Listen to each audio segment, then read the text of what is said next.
Welcome back friends. আজকের ভিডিওতে tally প্রাইমে আমরা কি করে কোম্পানি ওপেন করতে পারি সেটা শিখব। প্রথমে ট্যালি প্রাইমটাকে আমি ওপেন করব এবং ট্যালি প্রাইমকে আপনাকে কম্পিউটারে ফার্স্টে ইনস্টল করার জন্য গুগলে গিয়ে লিখতে হবে ট্যালি প্রাইম ডাউনলোড। তাহলেই ট্যালির সলিউশন ওয়েবসাইটের ভেতরে ঢুকে আপনি ট্যালি প্রাইমটাকে ডাউনলোড করে কম্পিউটারে ইনস্টল করে নিতে পারবেন। আমরা একটা জিনিস মাথায় রাখবো, ট্যালি প্রাইম বা ট্যালির যে কোনো ভার্সনের সফটওয়্যার যখন ইউজ করব তখন সেটা যদি পারচেস না করা হয় তাহলে শুধুমাত্র এডুকেশন মোডেই আমাদেরকে এন্ট্রি করতে দেবে এবং তাও সেটা 1 তারিখ এবং 31 তারিখের ডেটে। আমরা এডুকেশন মোডে এখন আছি। এই যে ইয়েলো কালারের দেখাচ্ছে এটা রাউন্ড হয়ে রয়েছে, মানে এডুকেশন মোডে আছে। এটাকে আপনারা চেঞ্জ করে বিভিন্ন active licence, new, reactive existing licence, use licence from network, এইগুলোতে যখন পারচেস করবেন তখন ইউজ করতে পারবেন। এখন যেহেতু আমরা ফ্রিতে এটাকে ইউজ করছি তাই কন্টিনিউ ইন এডুকেশন মোডেই এটাকে এন্টার করব। এন্টার করার পরে আপনাকে প্রথমে, যেহেতু আমার এই ডেটাটার ভেতরে, এই ট্যালি প্রাইম সফটওয়্যারটার ভেতরে আগে কোনো কম্পিউটার এখনও কম্পিউটার ইনস্টল করার পরে কোনো কোম্পানি ক্রিয়েট করিনি, তাই এখানটাতে প্রথমে এই জিনিসটা শো করছে, এই সারফেসটা শো করছে।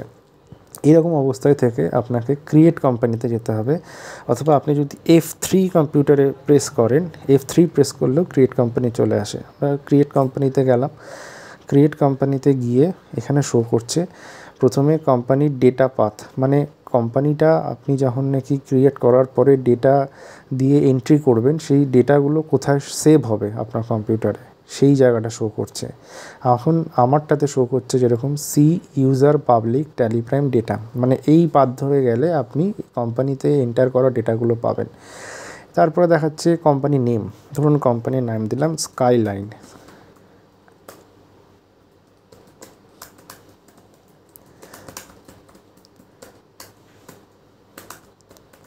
কোম্পানি, তার মেলিং অ্যাড্রেসও রাখলাম স্কাইলাইন প্রাইভেট লিমিটেড কোম্পানি। এর অ্যাড্রেস দিলাম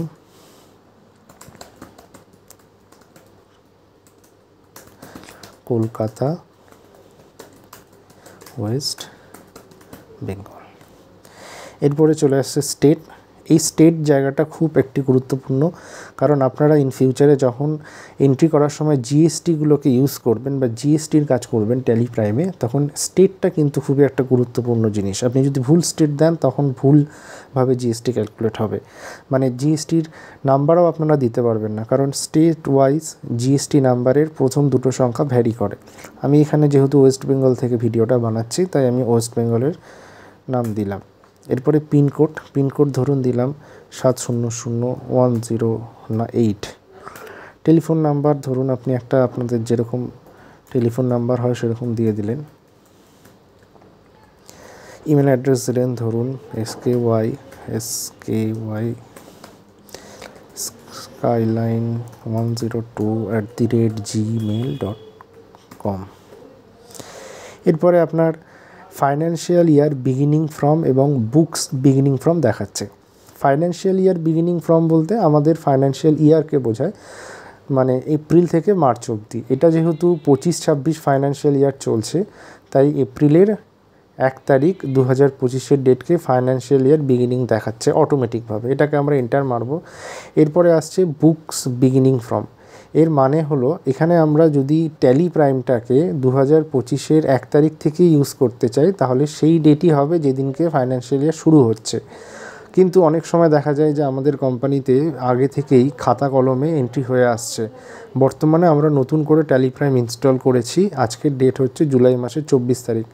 তাহলে আমি এখানে নতুন করে ট্যালি প্রাইম যেহেতু ইনস্টল করেছে, আগে কোনো দিন হয়নি ট্যালি প্রাইম, তাই এখানে বুকস বিগিনিং ফ্রম হবে জুলাই মাসের 24 তারিখ। এবং এতে 1 এপ্রিল থেকে জুলাইয়ের 23 তারিখ অবধি যে সমস্ত ডেটাগুলোকে এন্ট্রি করা হয়েছিল খাতা কলমে সেগুলোকে আমাদের এই ট্যালি প্রাইমে ব্যাক ডেটে, মানে সেই ট্যালি প্রাইমের লেজার যখন ওপেন করা হবে তখন টাকাগুলোকে এন্ট্রি করতে হবে। মানে এন্ট্রি করার পরে আপনি ট্যালি প্রাইমে আবার নতুন করে কাজ করতে পারবেন।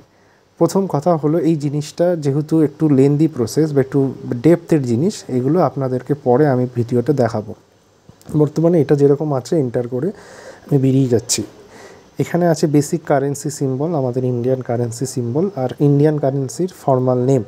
এবার এন্টার দেব এবং এখানে দেখাবে ইয়েস অর নো। আপনি একবার চেক করে নেবেন যে ডেটাগুলো এন্টার করলেন। চেক করার পরে যদি মনে হয় যে ঠিক আছে তাহলে এন্টার প্রেস করবেন। এন্টার প্রেস করার সাথে সাথে আপনাকে আরও কিছু কনফিগারেশন সেট করার জন্য দেখাবে। এখানে রয়েছে অ্যাকাউন্টিং। প্রথমে মেনটেন অ্যাকাউন্টিং ইয়েস থাকবে। এনেবেল বিল ওয়াইজ এন্ট্রি। এনেবেল বিল ওয়াইজ এন্ট্রি বলতে আপনি যে পারচেস করবেন বা সেল করবেন তাতে যদি কোনো ক্রেডিট পিরিয়ড থাকে বা সেই সেলস পারচেস যদি আপনি পারচেস করার ক্রেডিটে পারচেস করছেন বা ক্রেডিটে সেল করছেন, সেক্ষেত্রে এনেবেল বিল ওয়াইজ এন্ট্রিটাকে ইয়েস রেখে আপনাকে সেভ করতে হবে। এরপরে আসছে ইনভেন্টরি। ইনভেন্টরি মানে আপনি যদি কোম্পানিতে কোনো প্রোডাকশান করে থাকেন এবং সেই প্রোডাকশানের জন্য র মেটেরিয়াল কেনা হয়ে থাকে, তাহলে ইনভেন্টরিতে আমাদেরকে এন্ট্রি করতে হবে। সেক্ষেত্রে আপনার কোম্পানিতে আমরা ধরে নিচ্ছি এই স্কাইলাইন প্রাইভেট লিমিটেড কোম্পানিটা কোনো প্রোডাকশানের কাজ করে, তাহলে তার র মেটেরিয়াল কিনতে হবে, তাই মেনটেন ইনভেন্টরিটাকে ইয়েস রাখতে হবে। এরপরে যে যে জিনিসগুলো আছে এগুলো আপনারা আস্তে আস্তে বুঝতে পারবেন, পরবর্তী ভিডিওগুলোতে আমি দেখাবো। আমি একটা ওভারঅল আইডিয়া দেওয়ার চেষ্টা করছি। এখন আসছে ট্যাক্সেশন। আপনাদের কোম্পানিতে যদি জিএসটি অ্যাক্টিভ থাকে, মানে জিএসটি নাম্বার থাকে আপনাদের, সেক্ষেত্রে জিএসটিটাকে ইয়েস করবেন, অথবা জিএসটি যদি না থাকে তাহলে জিএসটি নো করবেন। আমি ধরে নিচ্ছি আমার কোম্পানিতে জিএসটি রয়েছে, তাই আমি এটাকে ইয়েস করে এন্টার করব। এন্টার করার সাথে সাথে আমার একটা নতুন পপ আপ উইন্ডো আসবে। এখানে জিএসটি ইনফরমেশান দিতে হবে। আমার জিএসটি রেজিস্ট্রেশন অ্যাক্টিভ রয়েছে বা ইনঅ্যাক্টিভ রয়েছে সেটা দেখে আমি যদি ভাবি যে এটা অ্যাক্টিভ রয়েছে তাহলে অ্যাক্টিভ প্রেস করব। স্টেট হবে ওয়েস্ট বেঙ্গল, রেজিস্ট্রেশন হবে রেগুলার। এবার আমি যদি এটা কম্পোজিট হই তাহলে কম্পোজিট দেবো, আর যদি রেগুলার হই রেগুলার দেবো।